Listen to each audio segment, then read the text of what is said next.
Hi everyone, and thank you for attending our webinar, 12 Ways to Turn Shoppers into Advocates. I'm Eliza Fisher. I'm in marketing here at Social Annex in our headquarters in Los Angeles. I'm in charge of our email and content. So before we get started, just to go through the agenda quickly, we're going to tell you a little bit about Social Annex, then we're going to discuss the concept of advocate marketing, and then we'll launch into our 12 favorite ways to turn shoppers into advocates, and then we'll take questions. So a little bit about Social Annex. We have 250 global enterprise customers. Our applications generate over 2 billion clicks a month.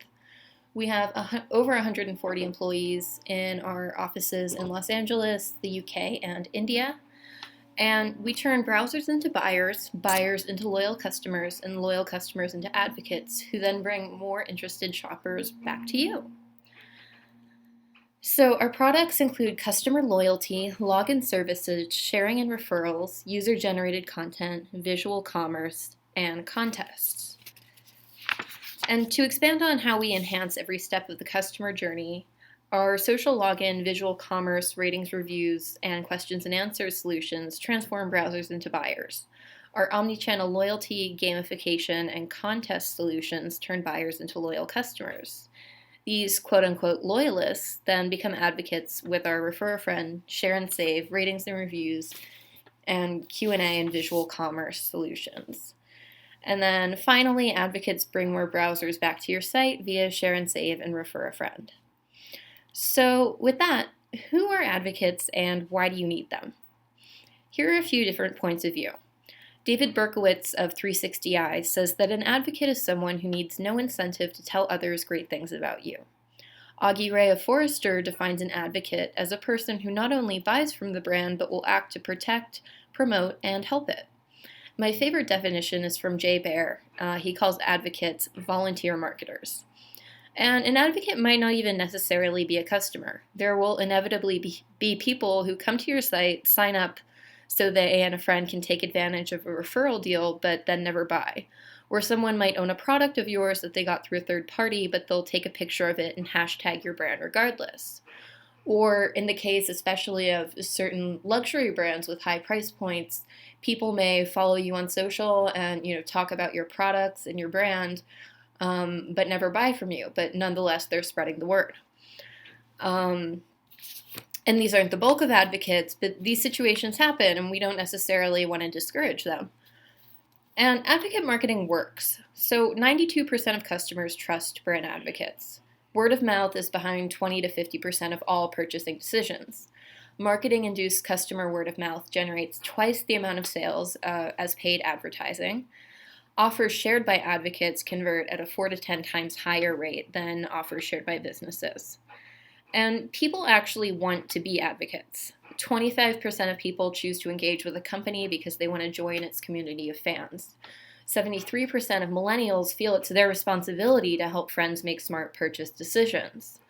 Advocates recommend businesses largely out of good experiences. 50% of them do so, while 37% of them do so out of a desire to help others, and only 1% do so purely out of a desire to receive freebies. So we want to incentivize advocacy through things like discounts and loyalty points, but you can't do that alone. You have to also offer engaging experiences. A lot of the points that we'll be discussing later involve creating, the most engaging, seamless, helpful customer experience possible. And also 70% of Instagram users consent to brands using their photos when asked. So advocates are already talking about you, but you just might not be part of the conversation yet. When you get involved, you can optimize the process and the results. So advocacy encompasses the whole customer journey. The programs you have and the actions your company takes at every step in the buyer's journey influence whether or not a shopper becomes an advocate. Furthermore, the actions of existing advocates affect shoppers at every point in the journey. Advocacy isn't just about one action, like writing reviews. It's about having multiple ways to connect, not being a silo. This is one thing altogether, a full customer journey that spreads out to your entire community. So, how do you turn your shoppers into advocates? Our first point concerns customer centrism. 70% of buying experiences are based on how the customer feels they're being treated. Trader Joe's is a U.S. retail chain, a grocery store, that's renowned for its customer service. In the 2015 Temkin Customer Experience Survey, it was ranked 4th, tied with Amazon, for the best retail customer experience, and it's been consistently top-ranked by many other surveys. And the rankings are accurate. People respond incredibly positively to Trader Joe's customer service. And when they have these outstanding experiences, they talk about them. So, here we see some tweets. One saying, some of the best customer service I've ever had has been from various Trader Joe's, so hats off to you guys. Or free peanut butter cups at Trader Joe's for waiting in longish lines. That's customer service. And another part of being a customer-centric company is to own up for your mistakes and make up for them when things go wrong. So we have the example of when Target's highly anticipated collection with the fashion brand Lilly Pulitzer, when that launched, shoppers were angry with how chaotic the stores were and how slow the website was. And it turned out that Target actually purposefully slowed down their website in order to create a more equal chance for everyone to get something. And their plan didn't work out because shoppers were just very frustrated. But they owned up to it, they were honest about what happened, and they apologized. One more component of having a customer-centric culture and experience is to regularly ask for customer feedback. For every shopper who bothers to complain, 26 other customers go silent. And if we can get those customers to actually talk about their bad experiences, it's much more likely that, we can fix what happened and they can return to us. So one of the ways you can do this is by launching a ratings and reviews platform, and then soliciting contributions from your customers. When you have a good ratings and review solution, you can see all the feedback about a specific item in one place in your dashboard, so you don't have to go out of your way to know what customers are thinking. And then if you link it with a loyalty solution, you can rightfully reward dissatisfied customers with loyalty points from the very same dashboard. And if you resolve a complaint in the customer's favor, and usually this, they feel more, the word is escaping me, but the customers appreciate it more usually when you give them something extra for the strife that they went through. So if you resolve a complaint in a customer's favor, they'll do business with you again about 70% of the time. So this is related to our next point, which is to treat customers like they're royalty. That involves doing VIP treatments. So Delta Airlines, for example, announced this past July that they'd be identifying customers who log more than 100,000 miles a year and offering them private jet flights for $300 to $800, which is a huge discount. So another component of treating customers like their royalty is surprise and delight. This is an old tactic, but it's even more effective than it used to be thanks to social media. So there are many minor ways to surprise and delight customers. You can randomly offer them free shipping, extra loyalty points, or even a handwritten thank you note. But it often pays to do something bigger. So there's this story about a woman who arrived in Las Vegas on a trip, and Las Vegas is the home of Zappos. And she found she had forgotten her favorite shoes. She tried ordering them from Zappos, but found that they were unavailable. After calling customer service to try to find a solution, she was surprised to find that a Zappos employee had actually gone to a rival shoe store, purchased the shoes for her, and delivered them to her hotel at no charge. So obviously, this is kind of a one-off experience, but when things like this happen, customers talk about them. So one more component of treating customers like their royalty is launching a birthday program. We all want to feel special on our birthdays, and why shouldn't a business help to do that? Birthday emails have a 179% higher click-through rate and a 342% higher revenue per email compared to traditional promotional emails. So this is something that's really, really simple to do. and it generates a lot of revenue, especially compared to the effort involved. So our third point is to personalize everything, to do your customers a favor. Businesses that personalize web experiences see an average of a 19% increase in sales. That's because customers appreciate being catered to and will listen to a company's communications if they find that they're relevant. Despite that, though, right now only about 7% of consumers report that the offers they receive from companies are either regularly or always relevant. So browsing and buying data provides excellent insight into what customers might want. But we can go even further with personalization by leveraging social, demographic, and even climate data. And a lot of that is made really easy to access if you have a social login solution, because then you can, if the customer is using Facebook especially, you can get their location, likes, interests, groups, gender, and so on. And so while you should be using this information to sell, it's even more important to use it to be helpful to your customers. A marketer recently wrote about how she was logging into Dropbox's website from multiple computers. Dropbox's marketing automation tools noticed this and triggered an email reminding her that she can download the program on all of these computers.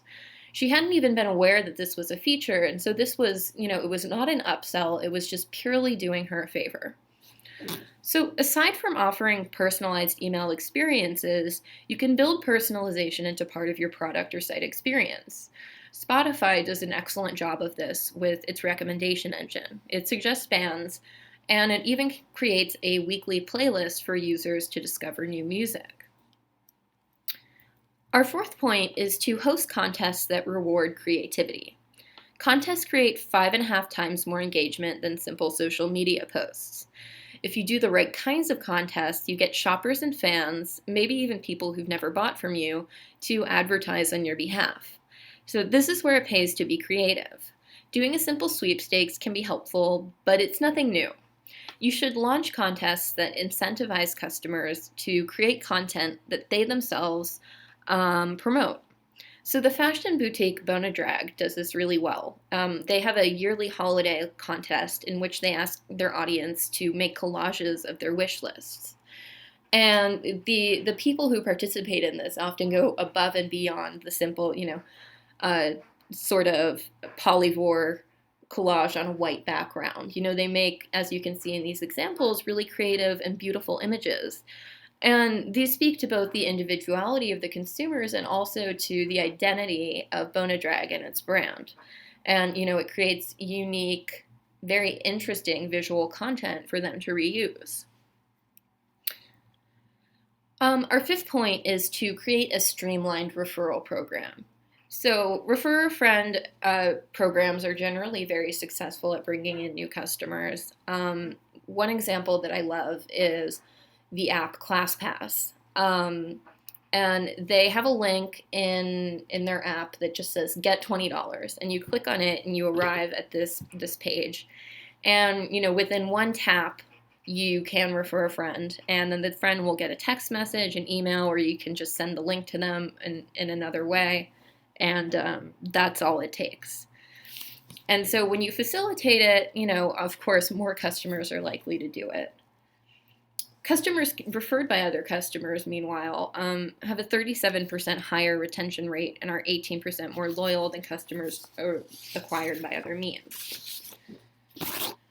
So our sixth point is to educate and inform your audience. You've probably figured this out by now, but people don't always want to be blatantly advertised to. When you create content that entertains and educates your audience, they grow to trust you and think fondly of your business. Reformation is a great example of this. They're an environmentally conscious clothing company with a huge social presence. And part of the reason for that is that Reformation's marketing team tries to educate their audience about sustainability, not just in fashion, but in other realms too. They put educational material on their website, on social media, and even on their packaging and clothing tags. And Reformation's audience really appreciates all of these tips.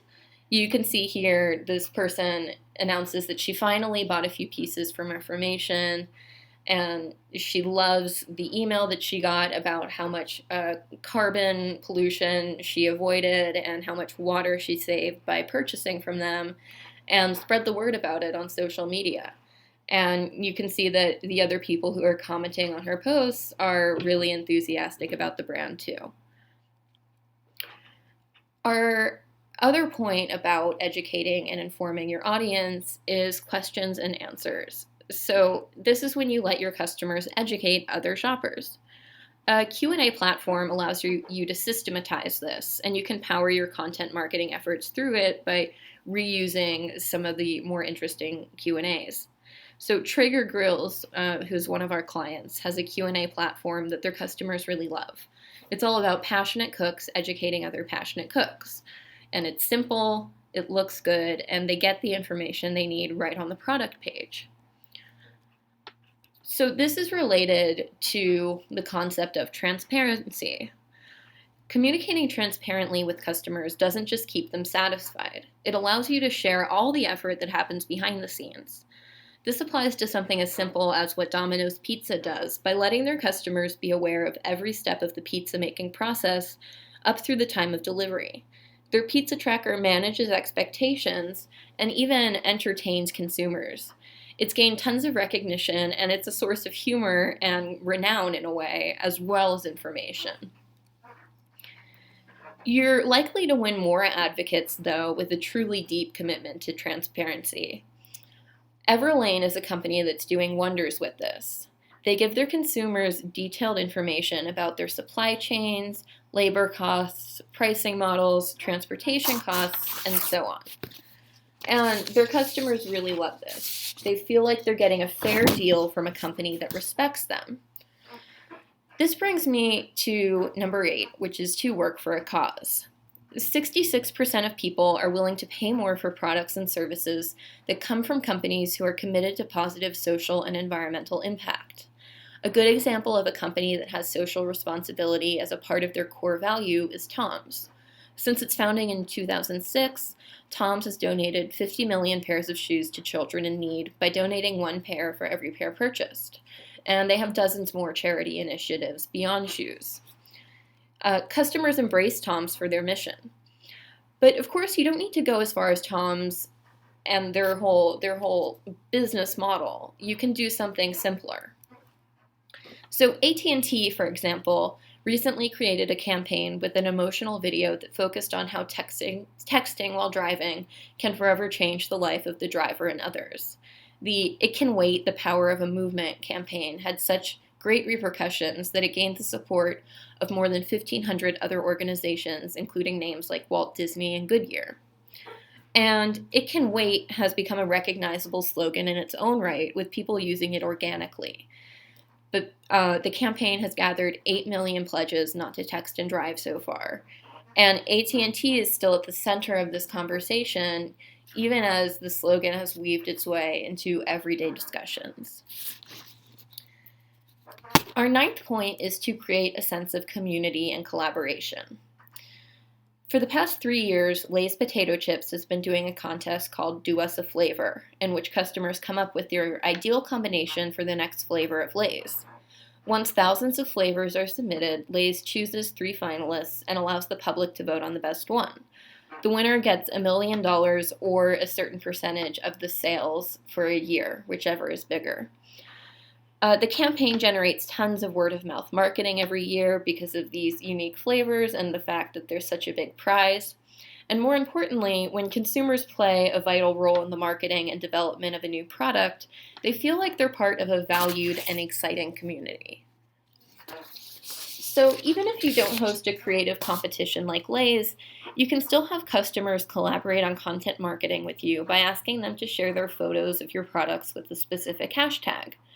They can also contribute content for your Q&A solution. This way, they become a part of your team as they share important information with other shoppers. So here we have the example of Lime Crime, a makeup company with a massive social presence. They're one of our clients, and they have a visual commerce solution that sources photos of their customers being creative with their products. Another way to get customers to engage is by showing off your team. ASOS does this really well by highlighting their stylists on their website and on social. All the stylists have their own social accounts in which they post their outfits and pictures of their lives. By leveraging employee advocates, like this one who has 114,000 Instagram followers, ASOS primes their audience to become advocates themselves. You can see in this photo, the stylist Isabella posted this outfit, and there are tons of comments asking for the product code of the jacket, the name of it. As soon as she posts it, people want it, and so it's instant marketing. Our next point is to provide a seamless experience. 87% of shoppers think that brands need to work harder at creating seamless experiences. 65% of shoppers are frustrated by inconsistent experiences across channels. And only 9% of businesses offer reward redemption across all channels. So we recently built this app for Olympus, which dealers like Best Buy download, so they can let customers redeem their Olympus points anywhere where Olympus cameras are sold. It's a really efficient way of cultivating similar experiences across all channels, even ones that aren't owned or even managed at all by Olympus. And finally, we want to tie advocacy to loyalty. 75% of loyalty programs largely revolve around financial incentives that drive spikes in short-term behavior, but don't necessarily establish deeper or long-term customer relationships. And this is the case despite the fact that engaged customers are 23% more profitable than others. The former are 6 times more likely to try a new product or service from the brand with which they're engaged. Loyalty programs can do much more than boost your repeat purchase rate and average order value. When you mix loyalty with advocate marketing tactics, you see that your campaign will engage customers and make use of their personal networks. Customer loyalty should amplify your advocate marketing and other promotional programs. Most importantly, it'll reinforce the fact that your business is the right one for your customers. Our client, Dr. Brandt Skincare, has launched an advocate loyalty program that rewards shoppers for doing things like connecting on social, writing reviews, and referring friends. Dr. Brandt also rewards customers if they share product links on social that get clicked. So there are thousands of posts on Twitter and Facebook and so on of customers sharing their favorite Dr. Brandt products. They've been incentivized to do so, but their commentary on the products is purely organic. And as a result of incentivizing these and other actions, the company's seen a 10% average order value increase and a 23.5% conversion rate among users who interact with Q&A. Among their loyalty members, they have a 50% reward redemption rate. And as for other advocate loyalty programs, we've seen a clothing client of ours that has a 25-to-1 ROI and a 14% increase in average order value and an 8.5% increase in repeat purchase rate. A jewelry client has seen a 10% increase in repeat purchase rate. A cookware client of ours has a 67% conversion rate for a friend, which is incentivized through its loyalty program. And an electronics client of ours has gotten over 90,000 signups for its program in fewer than 6 months. We also have seen that advocate loyalty, when you start out with the traditional points for purchase loyalty program and then switch for advocate loyalty, revenue increases about 3 times over, and membership enrollment increases between about 15 to 80%. So, to speak to the general results we've seen, visual commerce tends to produce a conversion rate lift of 5 to 7%. User-generated content creates about an 18% revenue lift. The data from recent months from our sharing and referrals clients puts conversion rates for referrers at around 10 to 46%, while referrals have about a 4 to 40% conversion rate. And so here are the specific numbers for traditional loyalty versus advocate loyalty. Revenue increase by 300 to 370%, and membership increase by 11 to 88%.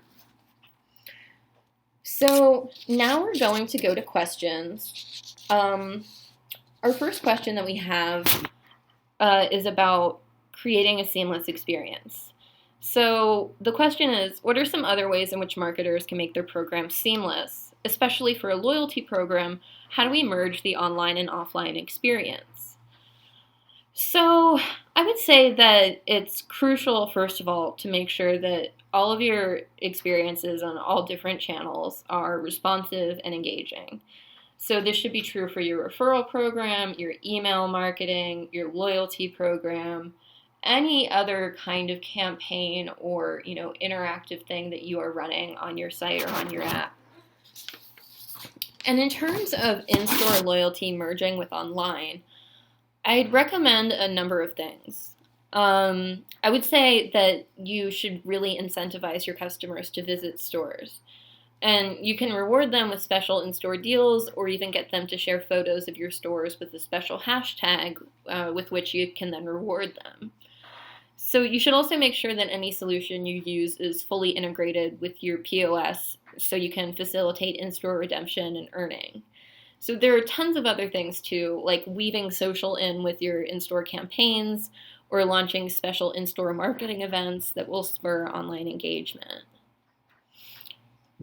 Our second question, someone wrote in, you mentioned user-generated content several times. What are the best practices for marketing with this? So first of all, this is the big caveat. If you have the right permissions, you should use it as much as possible. So people trust UGC a lot more than they do content from brands. And ads and emails with UGC in it almost always have significantly higher click-through rates. So I'd say display it in store, use it for social, and so on. So the one thing is that with photos, the ones that you pull from social media, you really need to get explicit permissions. So that means that you outright ask the poster to reuse their photo. Visual commerce providers should have the capability to basically automate this through their platforms.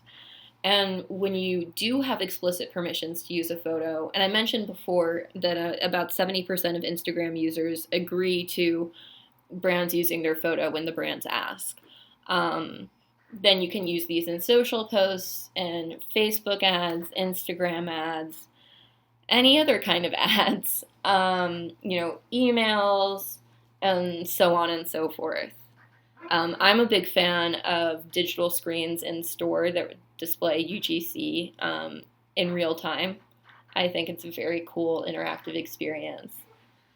And our third question is, how does a retailer deal with giving customers immediate rewards from a purchase if the customer returns a product? So I actually had an experience kind of with this yesterday. Where one of my colleagues wanted to order coffee delivered to the office, and I gave her a referral code from Postmates. And as soon as she came into our room with the coffee, a little notification popped up on my phone saying that I had earned $10 in credit from Postmates. So in that situation, as soon as the item was delivered, I got the reward. But, for most other products that e-commerce stores are selling, our best practices dictate that your rewards be placed in a hold or pending status for a defined time period, which would normally be the same length of time as your return period. So generally about, 3 weeks or a month. So this will allow your customers to accumulate rewards, but not use them until the pending status has been cleared and the incentives are released. So the other option is to immediately allow people to use their rewards. But this isn't really a best practice of ours. It is possible within the system, and it's normally based on the scale of how many loyalty participants you have. This is the logic that our client success team sets up in the back end. And it can be adjusted as you go. And other options, it does happen that people abuse the rewards system. And what you can do if you find that someone is doing that is you can block the user either by their email address or even by, if you find that a bunch of email addresses from the same domain are abusing the system, you can block the domain. or you could also block the user by their IP address. And so unfortunately, when people do try to game the system, you do need to take action, of course. And so there are ways to filter those people out from getting rewards. And so it doesn't look like we have any other questions at the moment. So thank you so much for joining us. Remember that you'll be emailed the recording of this webinar. And if you have any questions, please email me at efisher, Fisher, @socialannex.com. Thank you so much.